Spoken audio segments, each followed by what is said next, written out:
He told me, crying, it's not possible, I can't do anymore. Des larmes, Cristiano Ronaldo en a versé beaucoup, parce que sa vie aurait pu basculer bien des fois. Son destin aurait pu être tragique. Mais il a eu la force de transformer un possible cauchemar en rêve. It's kind of a dream. Nous avons choisi 10 phrases, touchantes, drôles, marquantes, mais qui ont changé à jamais la vie de Cristiano Ronaldo. 1. Je te promets qu'on va gagner pour toi. Finale de l'Euro, 25e minute. Cristiano Ronaldo est en larmes sur la pelouse. Il vient d'être blessé par Payet et doit abandonner ses coéquipiers. That was a moment who shocked all the world. Pour le Portugal, le coup est terrible. I said I feel very sad for our captain, our best player, the best player in the world. So we start think it's not possible. Cristiano avait une chance unique de remporter un premier trophée avec son pays, sa nation. C'était également une chance unique pour lui de se différencier de son meilleur ennemi, Léo Messi, qui lui n'a jamais remporté aucun trophée majeur avec l'Argentine. Anéanti par cette blessure, Cristiano Ronaldo fond en larmes. I was trying to push, motivate him to continue, to see, no, it's a little pain, you can do it. I felt that situation and then I said, I promise, we're gonna win this for you. Cette phrase a remotivé Cristiano. Il était si déterminé à offrir un titre au Portugal qu'il s'est transformé en coach. Et ses coéquipiers voulaient remporter le trophée pour lui. Et ils l'ont fait. On pense parfois à CR7 égoïste, mais il est un véritable leader qui inspire ses coéquipiers. En primer lugar, quiero agradecer a mis compañeros. Sem a ayuda y compromiso de todos, estas cifras no sería posible. Si CR7 est aussi fort aujourd'hui, c'est grâce à son talent, c'est grâce à ses coéquipiers, mais c'est aussi parce qu'il a dû se battre comme un fou dès son plus jeune âge pour réaliser ses rêves. 2. J'étais inquiète. Il était possible qu'il soit obligé d'arrêter le football. Pour Cristiano, tout aurait pu s'arrêter avant même d'avoir commencé. À 15 ans, on lui diagnostique un grave problème au cœur. Sa carrière est en grand danger. Lorsqu'il était au repos, son cœur battait à 1000 à l'heure. Sa mère, qui a toujours couvé et protégé Cristiano, est inquiète. L'opération chirurgicale est interminable. Après une journée de stress intense, la nouvelle tombe. Tout s'est bien passé. Quelques jours plus tard, Cristiano reprend le football. On aurait dit qu'il courait encore plus vite après cette opération. Cristiano était trop fort. Cristiano était trop déterminé. Rien ne pouvait l'empêcher de devenir un grand joueur. Et surtout pas les haters. 3. J'ai été viré de l'école après avoir jeté une chaise à mon prof. Il m'a manqué de respect. Il faut pas faire Cristiano Ronaldo. Et un de ses professeurs peut en témoigner. Il se moquait de l'accent de Madère de Cristiano et lui disait qu'il n'avait aucune chance de devenir professionnel. Et CR7 lui a balancé une chaise, direct. Ce coup de folie a montré deux choses. 1. L'école c'était vraiment pas fait pour Cristiano. Et 2. Le Portugais ne laisserait personne se mettre en travers de son rêve de devenir footballeur. 4. Boss, il faut vraiment faire signer ce gars. Il le faut vraiment. Le 6 août 2003, la carrière de Cristiano Ronaldo bascule. À 18 ans, il joue au Sporting et affronte Manchester United lors d'un match amical. Et vous connaissez la suite. Cristiano Ronaldo a fait un match de fou. Et le pauvre John O'Shea, qui devait le marquer, a pris très très cher.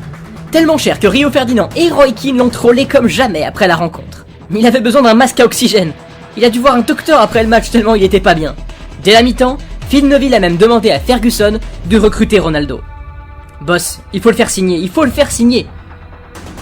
Sir Alex Ferguson a répondu très clairement à son joueur. Ok, t'inquiète pas, on va faire en sorte que ça se passe. Ferguson a d'ailleurs raconté à quel point les joueurs étaient sous le charme du jeune Cristiano. Dans l'avion du retour, ils m'ont supplié de le faire signer. Oui, il les a impressionnés à ce point. C'est l'un des jeunes joueurs les plus talentueux que j'ai jamais vu. Depuis, aucun joueur de son talent n'est passé par Manchester United. Enfin, en dehors de Lingardinho, bien sûr. Hey, les chiffres ne mentent pas. Les vrais reconnaissent les vrais. Bref, le talent, CR7 l'avait. Mais avait-il le mental pour devenir le meilleur ? 5. On parie que tu deviens le meilleur buteur du monde ? Quand CR7 signe à Manchester United, il n'est encore qu'une promesse. Mais un homme va le rendre invincible. Son père, José Diniz. Pourtant, la relation entre les deux hommes est très compliquée. José Diniz a fait la guerre en Afrique. À son retour au Portugal, il est déprimé, violent, alcoolique. Mais José Diniz a aussi inspiré CR7. Parce qu'il croyait en lui quand personne ne croyait en lui. parce qu'il disait à tous ses amis que CR7 deviendrait le meilleur buteur du monde. Il riait, mais José Diniz savait. Quand il a signé avec Manchester United à ses 18 ans, son père lui a dit « Tu vas devenir le meilleur attaquant du monde ». Cristiano a répondu « Possible que je sois le meilleur joueur, mais pas le meilleur buteur ». Son père lui a dit « On parie ?» Il l'a poussé à croire en ses qualités. Cette confiance a poussé Cristiano à travailler encore, travailler comme un fou, pour donner raison à son père. Obviamente, no, nada es por coincidencia. El talento no vale de nada si no pones trabajo duro. 6. Cristiano, tu veux qu'on te laisse y aller un jour, 2 jours, une semaine? Tu peux y aller. En 2005, Cristiano est déjà indispensable à Manchester United. Mais il traverse aussi une période très troublée. Son père est hospitalisé pour des problèmes au foie dus à l'alcool. Il confie son mal-être à Ferguson qui n'hésite pas une seconde. Il envoie Cristiano auprès de son père malade. Tu vas nous manquer ici parce que tu es important, mais ton père est ta priorité. Ça voulait dire que CR7 allait manquer plusieurs semaines de compétition. Et pas que des matchs à Stoke et à Brighton, hein. Il allait rater d'énormes affiches en Première Ligue et en Ligue des Champions. Quand Ferguson m'a dit ça, je me suis dit, ce gars est incroyable. José Diniz meurt quelques jours plus tard. Une tragédie qui traumatise Cristiano qui ne touchera jamais une goutte d'alcool. Mais si Chris a perdu son père de sang à Manchester, il en a trouvé un autre, en Sir Alex Ferguson. Yeah, I speak with him often, so we have a fantastic relationship. He say, Cristiano, you're the best. Don't worry about the rest. So it's a fantastic. I miss him. 7. Chris, repose-toi, car celui qui fera la différence, ce sera toi. On vous apprend rien. Cristiano a remporté beaucoup de trophées. Los números no mienten. Mais son trophée, c'est la Ligue des Champions. Début 2016, il en avait remporté 2. Beaucoup seraient déjà très contents d'en gagner une seule. Supporter du PSG. Mais un homme va lui permettre d'en rajouter 3 de plus à son palmarès. Zinedine Zidane. Y bueno, me alegro poder estar con este jugador que para mí es el mejor. Le coach français l'a toujours défendu. Que soy el entrenador y yo quiero a Cristiano. Pero sabe lo de los pitos, de todas formas, yo creo que también me pitaron a mí, también a todos. Il a surtout transformé CR7. À 31 ans, Cristiano voulait encore jouer tous les matchs. Mais Zidane l'a convaincu de se reposer pour être frais lors des matchs décisifs. Et lui dit, tu sais Chris, tu peux plus jouer tous les matchs, fais-moi confiance. Si tu m'écoutes, tu vas prolonger ta carrière sportive et en plus tu vas mieux terminer tes saisons. CR7 s'est laissé convaincre. Il en est à 5 Champions League remportés au total et est toujours au top à 35 ans. Les conseils de Zizou étaient pas trop mauvais du coup, hein Chris? Cristiano a apprécié l'honnêteté et les conseils de Zidane. Ils lui ont permis de rattraper Messi dans la course au Ballon d'Or, puisque CR7 en a gagné 2 de plus sous les ordres de Zizou. Ils lui ont aussi permis de prendre le large en tête du classement des buteurs de la Ligue des Champions, un domaine où CR7 surclasse désormais la Pulga. Mais les exploits de Cristiano en Ligue des Champions ont aussi influencé ses proches. 8. Si je gagne la Ligue des Champions, tu arrêtes l'alcool et la drogue. Tem todos os prémios aqui. O Ronaldo já ganhou todos os prémios cá no mundo. Todos. Repetido para toda. A porta está aberta para a próxima. Sim, senhor. Vous connaissez ce gars? C'est Hugo, le grand frère de Cristiano. Et CR7 lui a sauvé la vie. En 2014, Hugo est au bord du gouffre. Drogue, alcool. Sa vie est en grand danger. Alors Cristiano lui propose un marché. Si CR7 gagne la C1, Hugo doit tout arrêter. Le défi est de taille, mais pas de quoi effrayer Cristiano.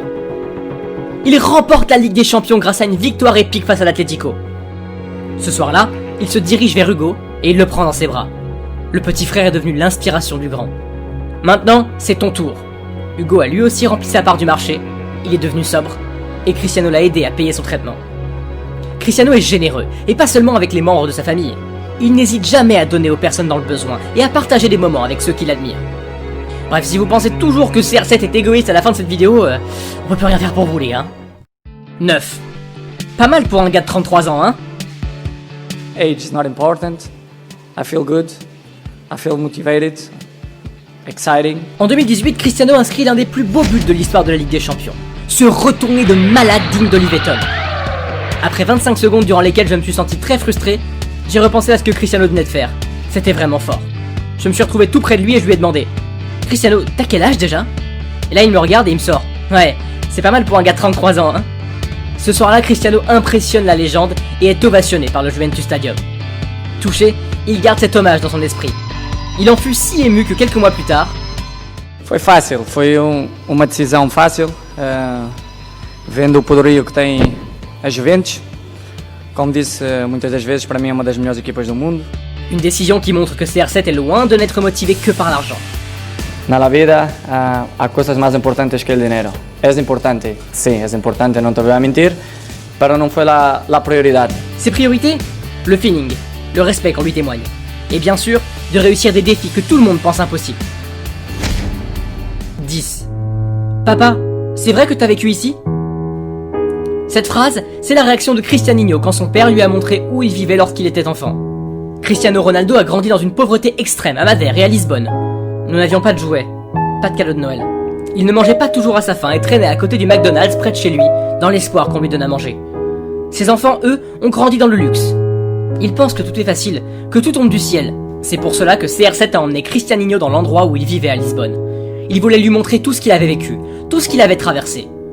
Il ne pouvait pas en croire ses yeux. CR7 veut transmettre les belles valeurs de l'effort et du sacrifice à ses enfants. Ces mêmes valeurs qui l'ont construit, ces mêmes valeurs qui lui ont permis d'arriver au sommet. Finalement, une seule phrase pourrait résumer ce que l'on pense de Cristiano Ronaldo. L'homme qui n'a jamais baissé les bras. L'homme qui est beaucoup plus généreux que certains le disent. L'homme qui est encore l'un des meilleurs joueurs de la planète, à 35 ans.